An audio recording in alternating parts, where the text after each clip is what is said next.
अस्सलामुअलैकुम। Welcome to obs and gynaecology. उम्मीद करती हूँ खैरियत से होंगे आप सब। हमने कॉम्प्लिकेशन ऑफ यूरोपीडियम का यूनिट स्टार्ट लिया है जो कि ऑप्स नर्सिंग का यूनिट है।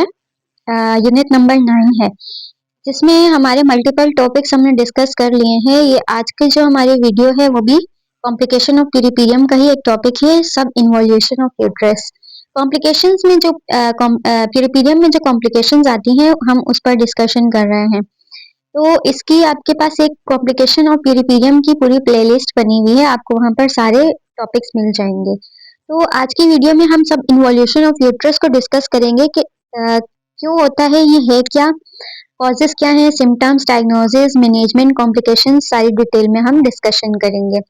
सब का मतलब क्या होता है, हाफ। इन्वॉल्यूशन, इन्वॉल्यूशन को समझते हैं। इन्वॉल्यूशन का मतलब क्या है, हमने नॉर्मल पीरियड में डिस्कस किया था कि जब डिलीवरी हो जाती है, डिलीवरी के बाद यूट्रस जो होता है एब्डोमेन में होता है, नेवल नाक के लेवल पर होता है, अम्बिलिकल लेवल पर। तो आहिस्ता आहिस्ता एक दिन 1 सेंटीमीटर यूट्रस का साइज रिड्यूस होता है, मीन्स के यूट्रस में कॉन्ट्रेक्शन होती है और कॉन्ट्रैक्ट होता होता विद इन 14 डेज यूट्रस वापस पेल्विक कैविटी में नॉन प्रेग्नेंट स्टेट में चला जाता है। तो इस यूट्रस का कॉन्ट्रैक्ट होते होते वापस एब्डोमेन से पेल्विक कैविटी में जाना, ये प्रोसेस इन्वॉल्यूशन ऑफ यूट्रस कहलाता है।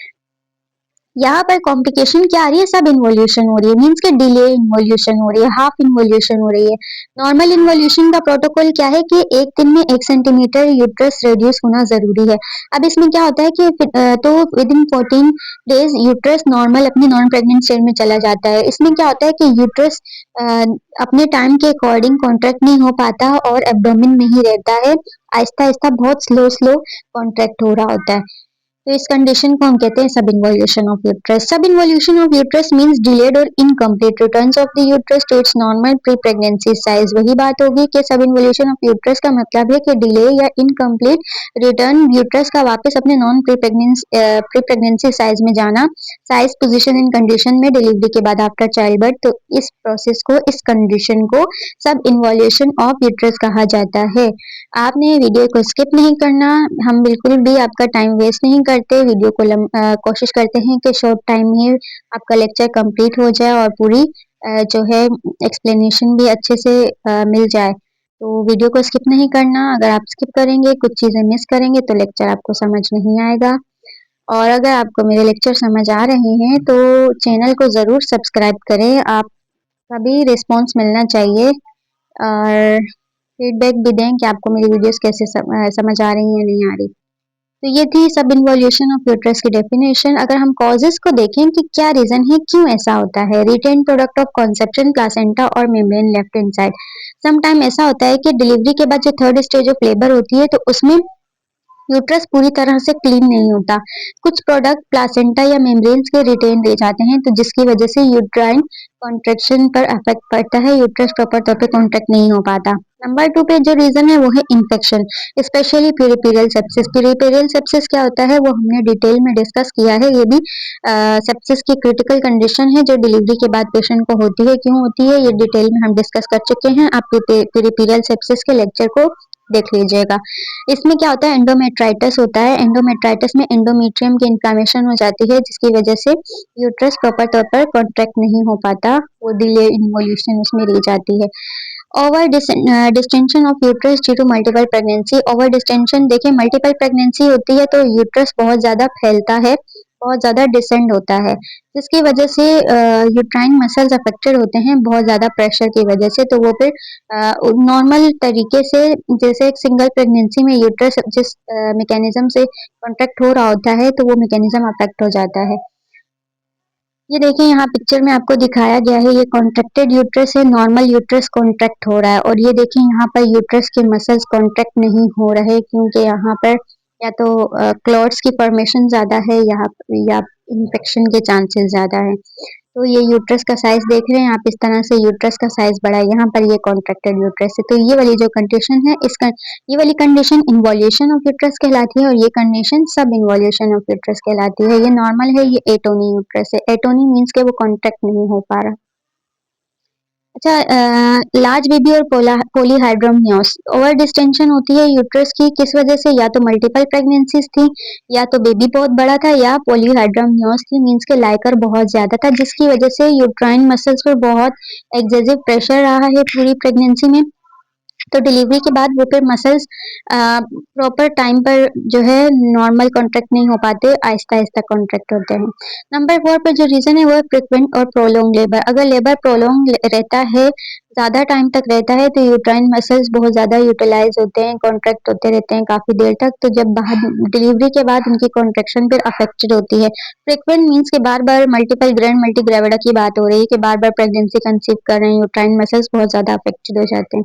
पुअर मैटरनल हेल्थ और अनीमिया, मदर की हेल्थ अच्छी नहीं है या मदर अनेमिक है, तो अनीमिया की वजह से भी इम्यूनिटी अफेक्टेड होती है, इम्यूनिटी वीक हो जाती है और मसल्स अफेक्टेड होते हैं। Lake of breast feeding because oxytocin help uterine contraction. अगर एक मदर डिलीवरी के बाद ब्रेस्ट फीडिंग नहीं करवाती तो फिर भी अफेक्टेड होती है इन्वॉल्यूशन। क्यों? क्योंकि जब मदर ब्रेस्ट फीडिंग करवा रही होती है तो ब्रेस्ट फीडिंग की कंडीशन में ऑक्सीटोसिन रिलीज होता है। ऑक्सीटोसिन क्या करता है? यूट्राइन इन्वॉल्यूशन में हेल्प आउट करता है। अगर मदर ब्रेस्ट फीड नहीं करवाएगी तो नेचुरल बॉडी का ऑक्सीटोसिन रिलीज नहीं होगा, तो इन्वॉल्यूशन डिले हो सकती है। फैब्रॉइड और यूट्राइन एबनॉर्मेलिटीज, अगर यूट्रस में कोई एबनॉर्मेलिटी है या यूट्रस में कोई फैब्रॉइड है तो उस फैब्रॉइड की वजह से भी क्या होता है कि इन्वॉल्यूशन डिले हो जाती है, अफेक्टेड होती है, यूट्राइन मसल्स अफेक्टेड होते हैं, प्रॉपर कॉन्ट्रैक्ट नहीं हो पाते। तो ये थे कुछ रीजन जिनकी वजह से सब इन्वॉल्यूशन हो सकता है। साइन एंड सिम्टम्स की हम बात करें कि हमें कैसे पता चलेगा कि सब इन्वॉल्यूशन हुई है, तो प्रोलॉन्ग लोकिया, लोकिया को हमने डिटेल में डिस्कस किया है। लोकिया क्या होता है, लोकिया कितने टाइम में आना चाहिए और इसकी स्टेजेस भी पढ़ चुके हैं, तो आप पहले लोकिया का कॉन्सेप्ट क्लियर करें, देन आपको ये समझ आ जाएगा। प्रोलॉन्ग लोकिया, ब्लडी और ऑफेंसिव डिस्चार्ज। ब्लडी लोकिया का हमने पढ़ा, लोकिया रूब्रा जो है आपको वो परसिस्टेंट रहेगा, अपने टाइम से ज़्यादा देर तक लोकिया रूब्रा ही पेशेंट को जा रहा होगा, या तो फिर पेशेंट को लोकिया अल्बा परसिस्टेंट रहेगा, मीन्स कि उसे डिस्चार्ज येलो गंदा स्मेली डिस्चार्ज आता रहेगा। Uterus larger and softer then expected for postpartum day. Postpartum days में हम पेशेंट का यूट्राइन फंडस चेक करते हैं, तो हमने कहा जैसे कि 14 डेज के अंदर यूट्रस एब्डोमेन में नहीं होना चाहिए, पेल्विक कैविटी में होना चाहिए। जब आप चेक करते हैं तो यूट्रस आपको एब्डोमेन में ही मिलता है, पेल्विक कैविटी में नहीं ज़्यादा। Irregular bleeding after the first week में पेशेंट को बहुत ज़्यादा नॉर्मल से ज़्यादा ब्लीडिंग रहती है। Backache and pelvic discomfort patient को रहता है, बैक पेन और पेल्विक पेन रहते हैं। ये थे कुछ साइन सिम्टम्स। डायग्नोसिस की अगर हम बात करें कि हम सब इन्वॉल्यूशन को कैसे डायग्नोस कर सकते हैं, तो सबसे पहले आता है clinical examination.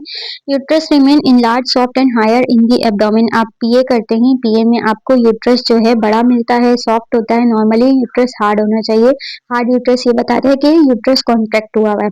And higher in the abdomen, तो आपको एब्डोमेन में ऊपर की तरफ ज्यादा फील होता है। एक आपने ये कर लिया, आपको यूट्रस सॉफ्ट मिलता है, इनलार्ज मिलता है। देन आपने अल्ट्रासाउंड करवाना है। अल्ट्रासाउंड में आपको अगर तो आरपीओसिस का मसला है, प्लासेंटल पीसेस रह गए तो वहां आपको रिटेन प्रोडक्ट ऑफ प्लासेंटा आरपीओसिस दिए जाएंगे, तो आपको पता चल जाएगा कि ये आरपीओसिस हैं। आरपीओसिस अगर रहेंगे तो पेशेंट को फिर इरेगुलर ब्लीडिंग भी रहेगी, लोकिया रूब्रा जो है वो परसिस्टेंट रहेगा। इसका मतलब कि यूट्रस में आरपीओसिस रह गए हैं, रिटेन प्रोडक्ट रह गए हैं प्लासेंटा के। हिस्ट्री एंड ऑब्जर्वेशन आप लेंगे, आपको पेशेंट बताएगी कि उसे प्रोलॉन्ग लोकिया रहा है, मींस के जो लोकिया आप पूछेंगे कि आपको ब्लडी डिस्चार्ज कितने दिन गया, आपको लाइट पिंक डिस्चार्ज कितने दिन गया, या आपको येलो डिस्चार्ज कितने, तो आपको पेशेंट हिस्ट्री देगी कि ये प्रोलॉन्ग चला है, इतने टाइम तक चला है। और यूट्राइन कॉन्ट्रैक्शन भी आपको अच्छी नहीं मिलेंगी। ये थे डायग्नोसिस। मेन डायग्नोसिस का होता है अल्ट्रासाउंड। अल्ट्रासाउंड में आपको सेप्सिस का भी पता चल जाता है, अल्ट्रासाउंड में आपको रिटेन प्रोडक्ट का भी पता चल जाता है, और पी और पीवी से भी आप डायग्नोस कर लेते हैं। मैनेजमेंट की अगर हम बात करें तो मैनेजमेंट में हम ये एक प्रिवेंटेबल कंडीशन होती है, इसको हम प्रिवेंट कर सकते हैं। सबसे पहले तो हम प्रिवेंटिव मेजर्स की बात करते हैं कि ऐसे कौन से मेथड्स हैं जिनको अगर हम फॉलो करें तो पेशेंट सब इन्वॉल्यूशन से बच सकती है। Ensure complete expulsion of placenta and membranes after delivery. तो थर्ड स्टेज ऑफ लेबर जब आता है, जब बेबी डिलीवर हो जाता है, प्लासेंटा डिलीवर करते हैं आप, तो प्लासेंटा डिलीवर करने के बाद यूट्राइन कैविटी को अच्छे से खाली करें।